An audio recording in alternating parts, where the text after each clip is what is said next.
قیامت کی خوشی میں روح الامین گاڑا کعبے کی چھت پہ جھنڈا، روح الامین گاڑا کعبے کی چھت پہ جھنڈا، روح الامین گاڑا کعبے کی چھت پہ جھنڈا، روح الامین گاڑا کعبے کی چھت پہ جھنڈا، تا عرشنا پھریرا صبح شب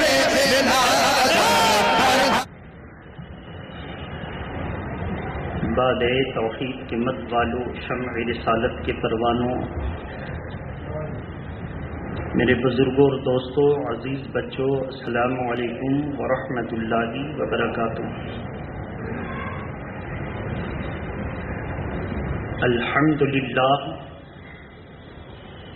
الحمد للہ الذی ابدع الافلاک والارضین والصلاة والسلام علی من کان نبیا وآدم بین الماء والطین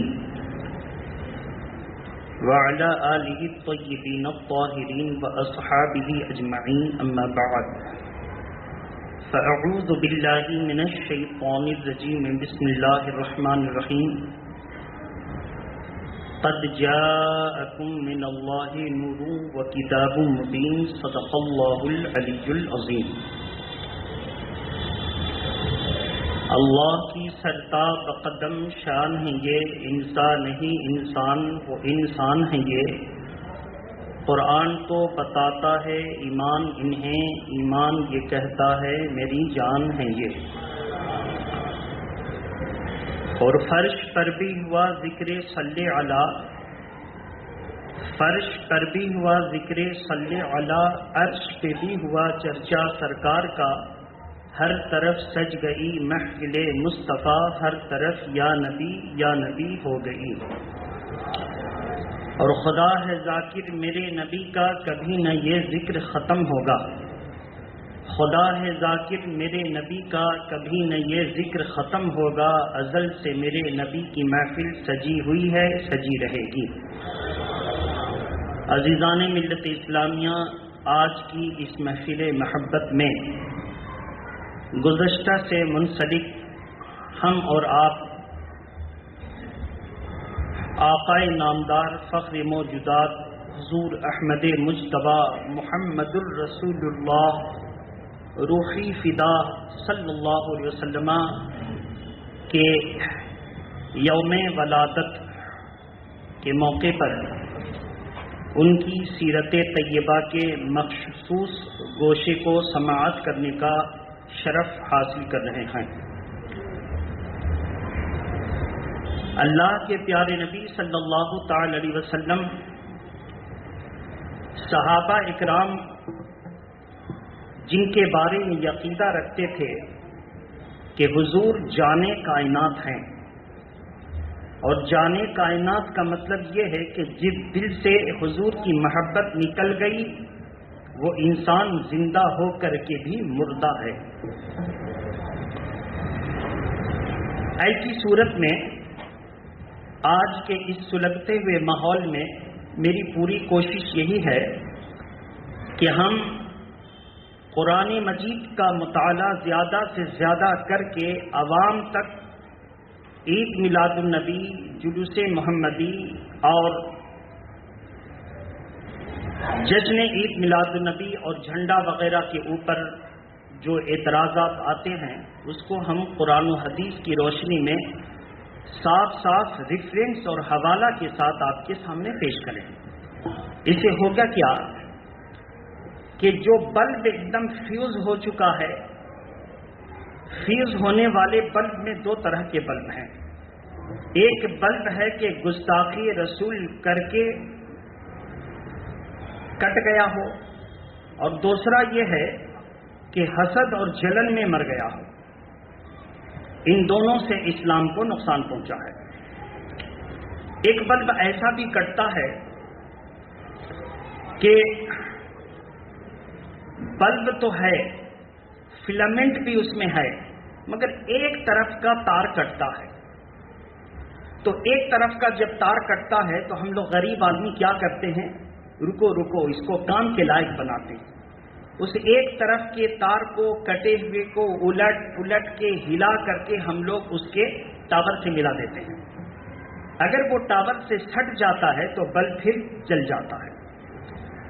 تو جو ایک دم فیوز بلب ہے اس کو تو جلایا نہیں جا سکتا. جو جلنے والا بلب ہے اس کے لیے زیادہ کوشش کی ضرورت نہیں ہے. لیکن جو بلب ایسا ہے کہ جڑ سکتا ہے، ہم علماء کی یہی کوشش ہوتی ہے کہ اس کٹے ہوئے بلب کو جوڑ دیا جائے. اس مثال کو سامنے رکھیے، محبت کے ساتھ درود شریف پڑھیے. اللہم صلی علی سیدنا شفینا حبیبنا مولانا محمد ماجر الجود والکرم وآلہ واصحابہ وبارک وسلم. صلاۃ و سلام علیکہ یا رسول اللہ. سب سے پہلے اللہ نے حضور کی میلاد منائی جو تم مناتے ہو؟ جواب، پارہ نمبر 3 سورہ آل عمران کی آیت کریمہ نمبر 81 میں ہے کہ اللہ نے اپنے نبیوں کی موجودگی میں، تب جب نبی ارواح کی صورت میں تھے، کیسی؟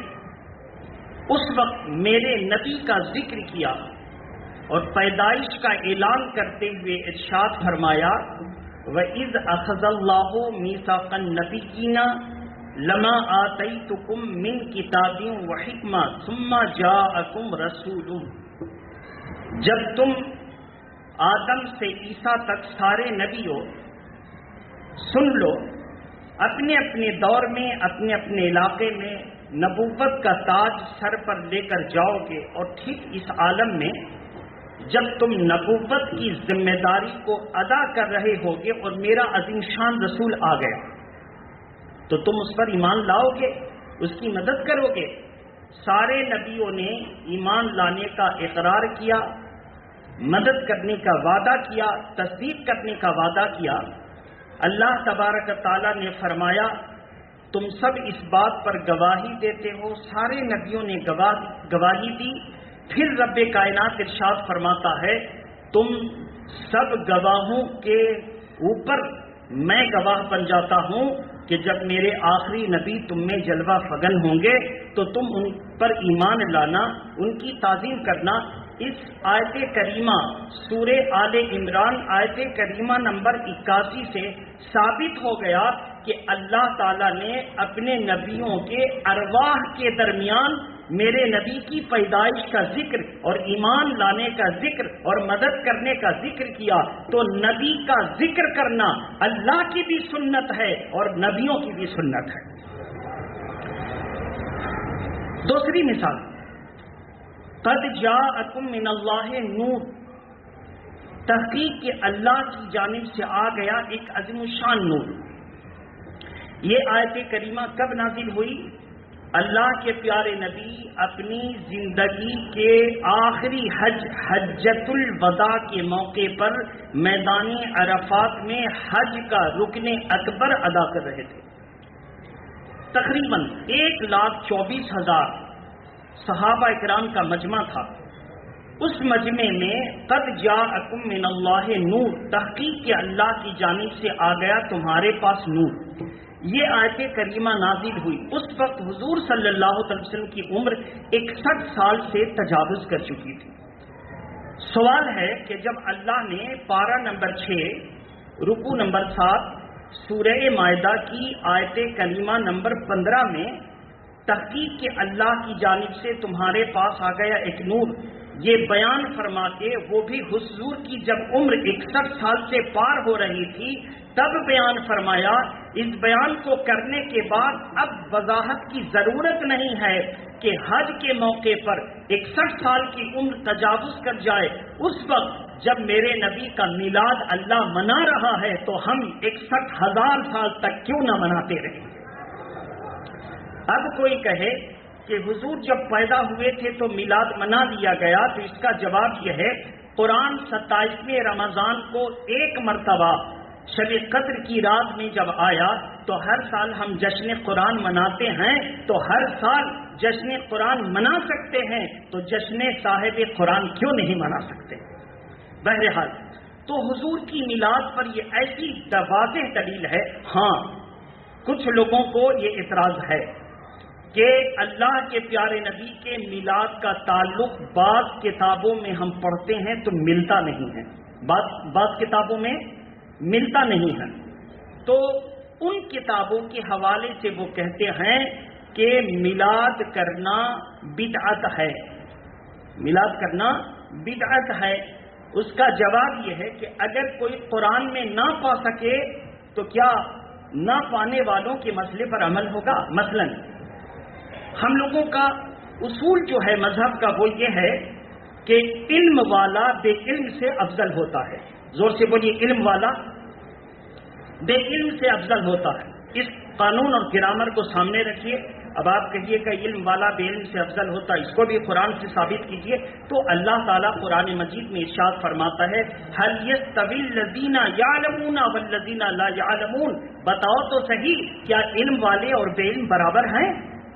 یہ قرآن نے کہا ہے۔ کیا کہا ہے قرآن نے؟ بتاؤ تو صحیح علم والے اور بے علم برابر ہیں۔ یہی نہ جواب دیجیے گا کہ بے شک علم والے اور بے علم برابر نہیں ہیں، علم والے کو بے علموں پر فضیلت ہے۔ اب جب فضیلت قرآن سے ثابت ہو گئی تو سنیں، یہاں پہ اتنے بڑے مجمع میں کسی نے مجھ سے پوچھا کہ فلاں صاحب ہیں، میں نے ایک نظر دوڑائی اور کہا نہیں ہے۔ پھر دوبارہ پوچھا گیا فلاں صاحب ہیں، میں نے ایک نظر دوڑائی، کہا ہاں ہیں۔ تو میں نے کہا نہیں ہے، ہو سکتا ہے کہیں ہو، زور سے بولیے، ہو سکتا ہے کہیں ہو۔ تو اس میں شک ہے کہ نہیں کہنے والا کا علم اتنا نہیں پہنچا، ہو سکتا ہے کہیں ہے، لیکن جب میں نے کہہ دیا ہاں ہیں، وہ دیکھو اب اس میں نہ ہونے کا کوئی شک، زور سے بولیے۔ تو اگر کوئی کہتا ہے نہیں ہے کتاب میں تو اس میں تو شک کا پہلو ہے کہ کتاب میں ہے تم کو مل نہ سکا، لیکن کوئی کہہ دے کتاب میں ہے تو ڈبل فائدہ، ایک تو علم والا ہے، دوسرا یہ کہ اس کو کتاب میں مل گیا۔ جس کو مل جائے، جس کو نہ ملے تو مل جانے والا افضل ہوتا ہے، جس کو مل جائے وہ۔ اب جب جس کو مل گئی وہ آیت کریمہ، جس کا سینہ کھل گیا آیت کریمہ کو سمجھنے کے لیے، ان کا مرتبہ بلند ہے، اور جن کے پاس علم نہیں ہے تو ہم ان کو لے کے کیوں چلے، ان کو لے کے کیوں نہیں چلے جس کو قرآن نے افضل قرار دیا ہے۔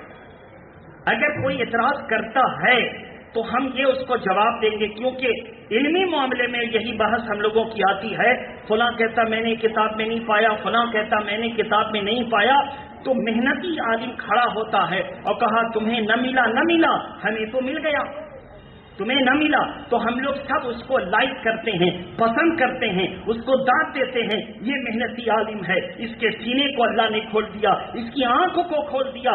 کئی مرتبہ میں نے وہ کتاب پڑھی، اس میں مجھے نہ ملا، میں نہ پا سکا اور ان کو مل گیا۔ تو کتاب تو سب پڑھتے ہیں، اللہ کا فضل کسی کسی پر ہوتا ہے، اللہ کا فضل۔ تو فضل والے کو چھوڑ کر کے مفضول کو ہم کیوں ماننے لگے، کیوں ان کی بات پر عمل کرنے لگے؟ بہرحال تو فضل والے کی بات پر عمل کریں گے کہ جس کے پاس علم ہے۔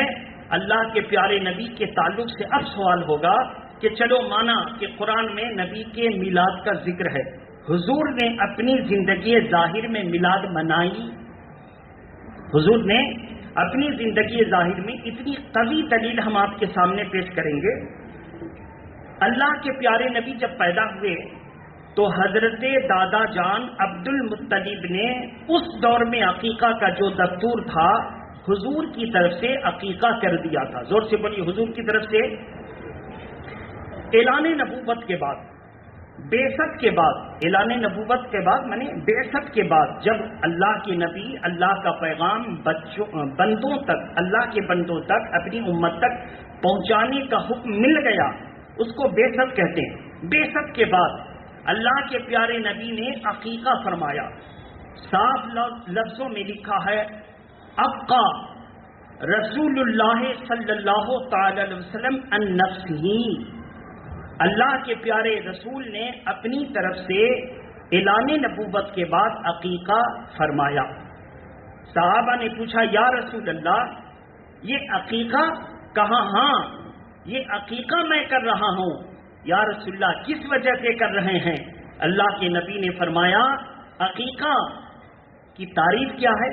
عقیقہ کی تعریف یہ ہے کہ اللہ نے جو اولاد عطا فرمائی، جو زندگی دی ہے، اس کے شکریہ میں ہم لوگ اللہ کی راہ میں جان کے بدلے جان پیش کرتے ہیں۔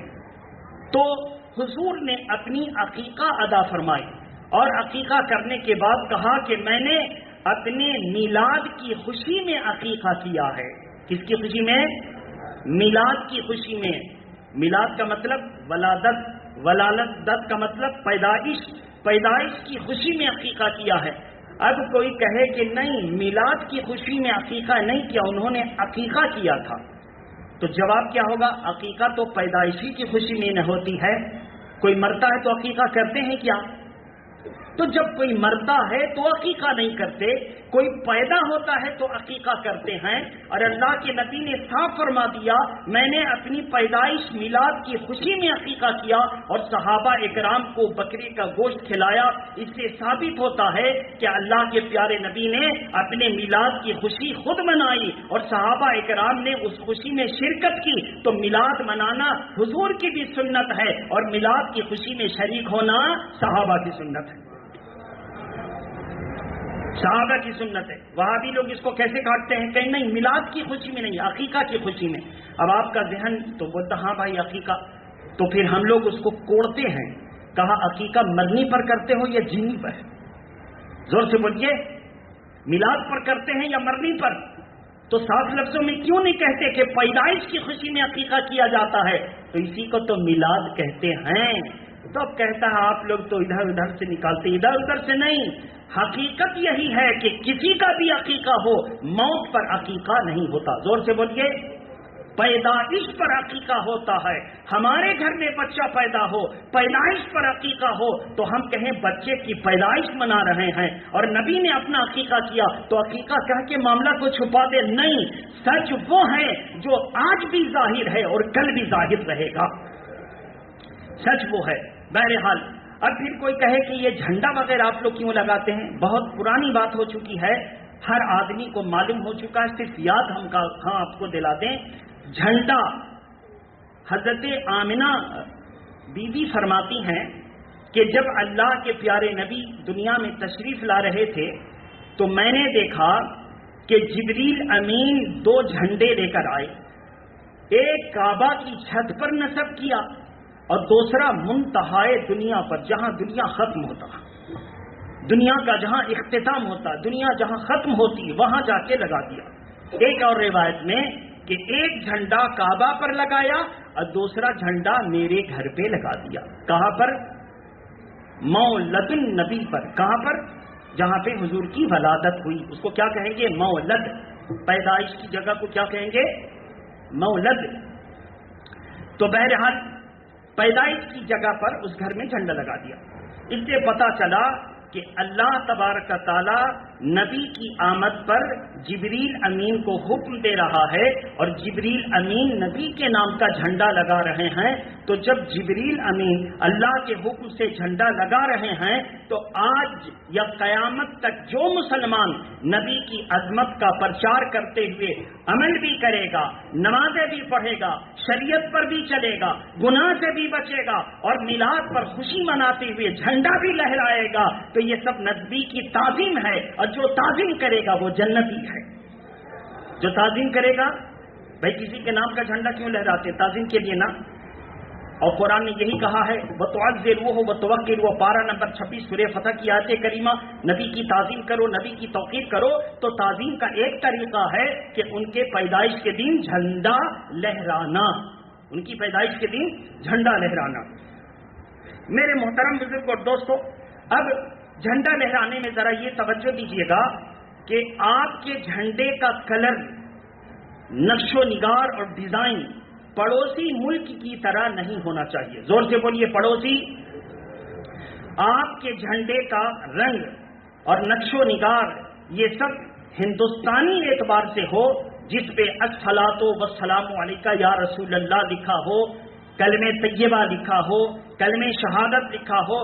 ہرا رنگ ہونا ضروری نہیں، اور ہرا رنگ ہونا، کوئی بھی جھنڈا ہو ہرا ہو سفید ہو زعفرانی ملا ہو اس پہ کلمہ لکھ دیں، مگر وہ پڑوسی ملک کی طرح نہ ہو، اور ہو سکے تو اپنے ملک کا بھی جھنڈا ساتھ ساتھ رکھیں، مگر اس میں شرط ہے کہ توہین نہ ہو، ورنہ دشمنوں کو موقع ملے گا۔ زور سے بولیے توہین، نہ مذہبی جھنڈا کی توہین ہو نہ ملکی جھنڈا کی توہین ہو۔ ہم اپنے ملک سے بھی محبت کرتے ہیں اور اپنے مذہب سے بھی محبت کرتے ہیں، پڑوسیوں کے جھنڈے کی طرح نہیں ہو۔ ہمارا جھنڈا جو عید میلاد النبی کا جو پیٹرن ہے، جو اس کا انداز اور طرز ہے، اسی کے مطابق ہونا چاہیے، تاکہ کسی ظالم کو پڑوسی ملک کا نام لے کر کے مسلمانوں کو پریشان کرنے کا موقع نہ ملے۔ اور ہندوستان ہمارا وطن ہے، ہمارے ملک کا جھنڈا اگر توہین ہوئی تو پھر ایسی صورت میں بہت مشکل ہے، نہ ہم کو اپنے مذہب کی توہین برداشت ہے، نہ ہم کو اپنے ملک ہندوستان کی توہین گوارا ہے۔ ان دونوں کو ذہن میں رکھ کر کے آپ جھنڈے کا فلسفہ متعین کریں گے۔ درود شریف پڑھیں، اللہم صلی علی سیدنا شفیعنا حبیبنا مولانا محمد وآلہ واصحابہ وبارک وسلم، صلاۃ و سلام علیکہ یا رسول اللہ صلی اللہ تعالی علیہ وآلہ وسلم۔ تو عزیزان ملت اسلامیہ، اب رہی بات کہ میلاد النبی کے موقع پر مٹھائی بانٹنا، میلاد النبی کے موقع پر شیرنی بانٹنا، کھجوریں بانٹنا، شربت اور پانی پلانا، بھائی یہ سب تو بدعت ہے۔ اس کا بھی جواب سن لیجئے۔ قرآن مجید پارہ نمبر 16، زور سے بولیے، پارہ نمبر 16، سورہ مریم، زور سے بولیے، سورہ مریم۔ اللہ تبارک تعالیٰ کا ارشاد ہے، حضرت مریم کو جب عیسیٰ علیہ السلام کی پیدائش کا درد ہوا تو وہ ایک درخت کے سائے میں جا بیٹھیں، اور اسی درخت کے نیچے ان کو ولادت ہوئی، اور جب ولادت ہو گئی تو انہوں نے بھوک اور پیاس محسوس کیا، تو اللہ نے جبریل امین کو بھیجا، جاؤ میرے رسول کی والدہ، کن کی والدہ؟ عیسیٰ علیہ السلام کون ہے؟ رسول ہیں، نبی سے بلند مرتبہ، میرے رسول کی والدہ کو پیاس لگی ہے۔ تو دو روایت، یا تو حضرت عیسیٰ علیہ السلام کی قدم لگنے سے وہاں سے پانی کا چشمہ پھوٹا، یا جبریل امین کے پر مارنے سے پانی کا چشمہ پھوٹا، اسی درخت کی جڑ سے پانی کا چشمہ پھوٹا، اور ایک درخت تھا قریب میں جو ایک دم سوکھا پڑا تھا، کھجور کا درخت تھا، سوکھا پڑا تھا۔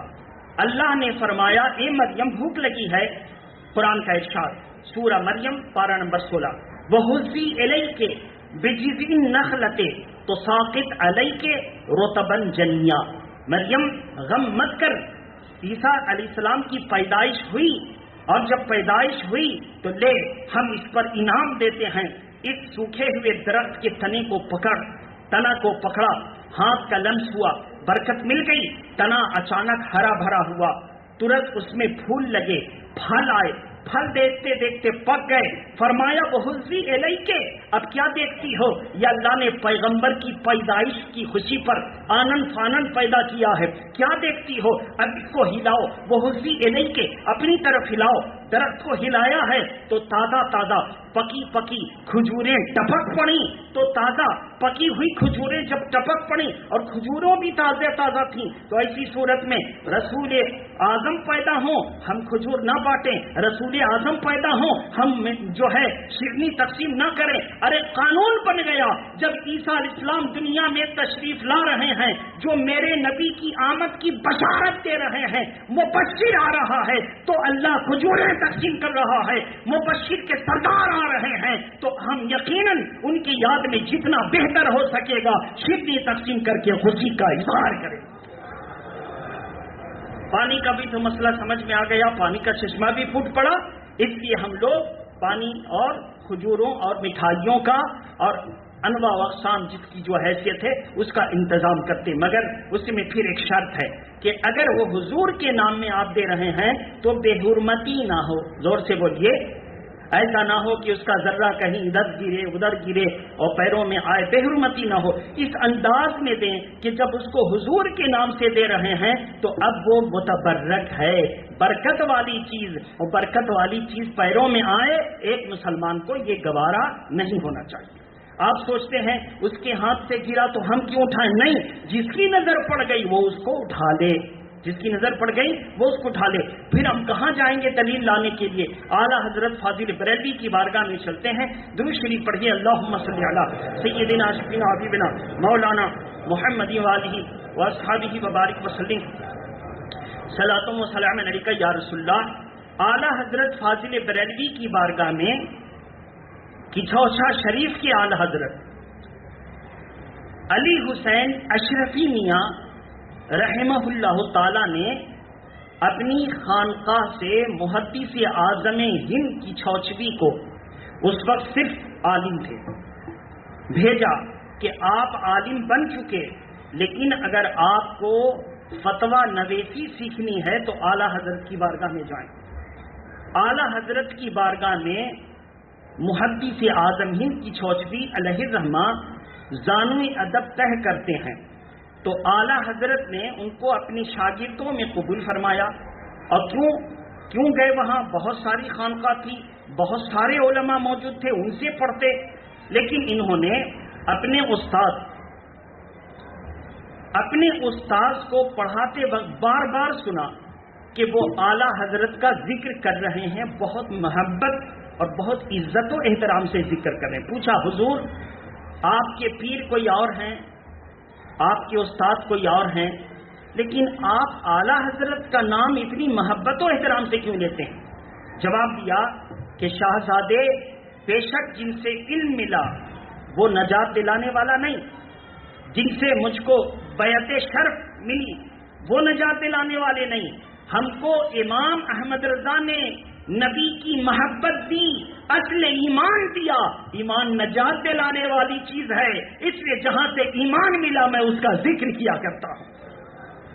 اب آپ کہیں گے ایسا کیسے؟ دیکھیے، ایسا ہے، ایک عالم علم کے سمندر میں غوطہ لگاتا ہے، اگر موتی لایا تو ٹھیک، کیچڑ بھی اٹھا لیتا ہے، زور سے بولیے، زور سے بولیے، کیچڑ بھی اٹھا لیتا ہے۔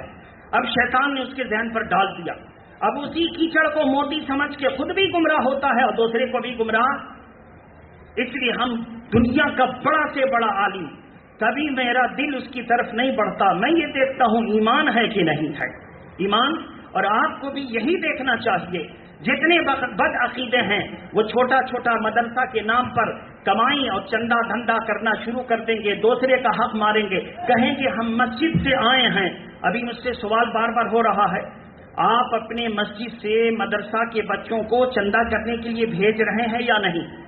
میں جواب دے رہا ہوں کہ مدرسے میں جو میرے بچے آتے ہیں وہ دو طرح کے ہیں، ایک اسکول میں بھی پڑھتے ہیں اور حفظ بھی کرتے ہیں، زور سے بولیے، اور ایک بچے ہیں جو کم ہیں، صرف مدرسہ میں پڑھتے ہیں۔ اور دونوں بچوں کو میں کبھی چندہ کے دھندے پر نہیں لگایا، میں نے کبھی، زور سے بولیے، چندہ کے دھندے پر نہیں لگایا، پڑھاتا ہوں، چھٹی دے دیتا ہوں، اپنے گھر جاؤ، اب تم ذمہ دار، تمہارے ماں باپ ذمہ دار۔ چندہ کے دھندے پر ہم نے نہیں لگایا۔ ہم تو قرآن خوانی بھی جلدی بھیجنا نہیں چاہتے ہیں کہ اگر آپ خود سوچ کے دیکھیے، آپ اتنے سب ہیں، روز ایک ایک آدمی کے گھر میں قرآن خوانی ہوگی، اور ہم اپنے بچے کو 7 بجے قرآن خوانی بھیجیں، 8 بجے بھیجیں، 9 بجے بھیجیں، 10 بجے، پڑھائی ہو سکے گی؟ زور سے بولیے، زور سے بولیے، منہ مت لٹکائیے گا۔ آپ کہیے گا آپ کے یہاں مدرسہ ہے تو بچہ کیوں نہیں بھیجیے گا؟ جواب یہ ہے کہ بچہ کو اگر قرآن خوانی میں بھیجے تو پڑھائی پر اثر پڑے گا کہ نہیں پڑے گا؟ آپ کا بچہ ہوتا اور بار بار ہم اٹھا کے اس کو قرآن خوانی میں بھیج دیتے، آپ کو کیسا لگتا؟ اس کو سوچ لیجئے گا۔ جو لوگ بار بار اپنا بچہ زبردستی بھیجتے ہیں، وہ دھندا کرنے کے لیے بھیجتے ہیں، ان سے رابطہ ہوگا تب نہیں آ کے ہم کو چندہ دیں گے، ان سے رابطہ ہوگا تب نہیں یہ چندہ دیں گے۔ ہم مدرسہ میں پڑھاتے ضرور ہیں لیکن چندہ دھندا کا معاملہ ہی نہیں رکھا ہے، اس لیے کچھ لوگ رسیدیں چھپواتے ہیں اور میری مسجد کے نام پر چندہ کرتے ہیں اور مدرسہ کے نام پر، اور دکھاتے ہیں یہ مدرسہ کے بچے ہیں، وہ میرے مدرسہ کے بچے نہیں ہیں۔ اس لیے اہل سنت ہم نے یہ طریقہ اپنایا ہے، ہم چندہ کسی سے نہیں لیتے۔ کوئی آج کل کہتے کہ میں نے اپنے مدرسے کے نام پر چندہ لیا ہے، اتنے بڑے مجمع میں کھڑے ہو کر کوئی کہتے کہ میں نے چندہ لیا، ہم چندہ نہیں لیتے ہیں۔ ہمارا مدرسہ، ہماری مسجد کسی کے پاس التجا نہیں کرتی، آپ کی محبت ہوتی ہے، جو آپ مسجد میں دے دیتے ہیں اسی سے ہمارا سارا خرچہ چل جاتا ہے۔